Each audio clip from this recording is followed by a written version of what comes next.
उधर हवा महल विधायक बाल Mukundacharya IT company auto group की तीसरी वर्षगांठ में शामिल हुए।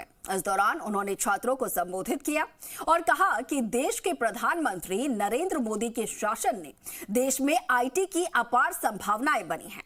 देश विदेश में युवा वर्ग इस सेक्टर में नई ऊर्जा के साथ देश का नाम रोशन कर रहे हैं। जयपुर में भी एटो ग्रुप ने पिछले 3 सालों में आईटी सेक्टर में सैकड़ों आईटीएंस तैयार किए हैं और ये संस्था पीएम मोदी के विजन को साकार कर रही है। साथ ही उन्होंने संस्था के निदेशक आशुतोष बर्मन और उप निदेशक अंकित सामंत को शुभकामनाएं दी। आपको बता दें, कार्यक्रम में संस्था निदेशक आशुतोष बर्मन ने विधायक बाल मुकुंदाचार्य का बुके और शॉल उड़ाकर सम्मानित किया। इस मौके पर विधायक ने संस्था के आईटी डेवलपर्स और अचीवर्स को सम्मानित भी किया।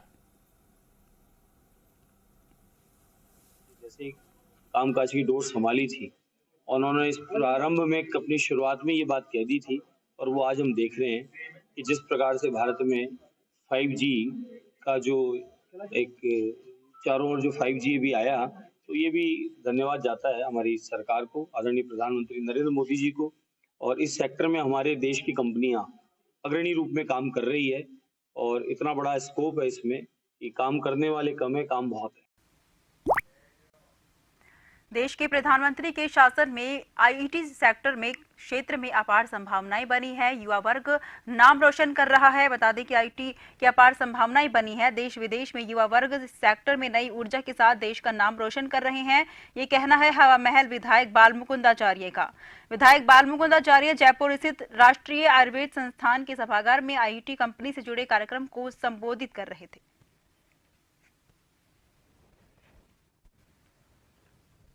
जिस प्रकार से देश प्रदेश में काम कर रही है और निरंतर इस आईटी सेक्टर में अग्रणी कंपनियों में आप कंपनी का काम चल रहा है, उसके लिए सर्वप्रथम मैं बधाई और शुभकामनाएं देता हूं संपूर्ण कंपनी की टीम को। और अब जो समय है वो ये इस प्रकार का यंत्र आपके हाथ में है जिससे आप पूरी देश और दुनिया में अपना काम, कारोबार, अपनी पहचान फैला सकते हैं। तो ये आईटी सेक्टर का तो अभी समय आईटी सेक्टर का स्कोप है और आदरणीय प्रधानमंत्री नरेंद्र मोदी जी ने जैसे ही कामकाज की डोर संभाली थी, उन्होंने इस प्रारंभ में अपनी शुरुआत में ये बात कह दी थी और वो आज हम देख रहे हैं कि जिस प्रकार से भारत में 5G का जो एक चारों ओर जो 5G भी आया, तो ये भी धन्यवाद जाता है हमारी सरकार को, आदरणीय प्रधानमंत्री नरेंद्र मोदी जी को। और इस सेक्टर में हमारे देश की कंपनियां अग्रणी रूप में काम कर रही है और इतना बड़ा स्कोप है इसमें कि काम करने वाले कम है, काम बहुत है।